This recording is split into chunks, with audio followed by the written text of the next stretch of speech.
El artículo 123 de la Constitución toma como referencia lo que decía la anterior Constitución, las dos anteriores Constituciones en realidad, cuando se refería a que no existe la retroactividad, es decir, para decirlo en términos sencillos, la ley dispone para lo venidero y no tiene efecto retroactivo sino en materia laboral cuando determina expresamente o en materia penal cuando beneficia al imputado. Pero en esta Constitución le aumentaron para el caso de aquellos servidores públicos que cometan delitos contra la economía o grave daño al patrimonio del Estado. Entonces, en esos casos, para los servidores públicos, los que ejercen función pública, se aplica el concepto de la retroactividad.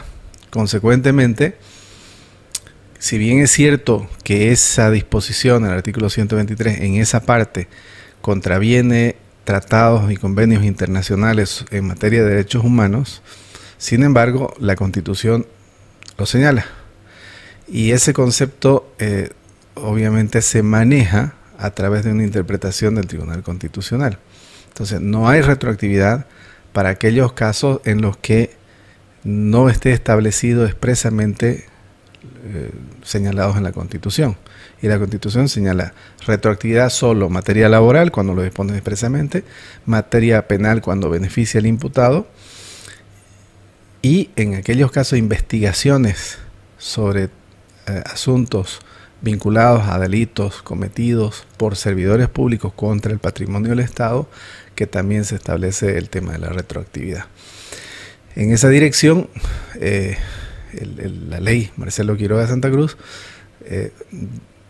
prácticamente se apega a ese concepto porque además, para completar un poco la pregunta que usted me hacía, además se establece la no prescripción, es decir, no prescriben, no se perdonan con el tiempo, en otras palabras, aquellos delitos cometidos por servidores públicos que fueren o que afectaren al patrimonio del Estado o causen grave daño económico. Esta figura no se entendió, no se comprendió en los primeros días cuando salió el fallo del Tribunal Constitucional. Lo que pasa es que ha habido algunos casos de personas que no eran servidores públicos, pero que estaban vinculados con la gestión, la administración o manejo de recursos públicos.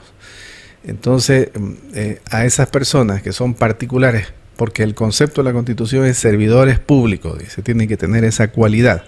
Si no son servidores públicos y son personas particulares, no se aplicaría.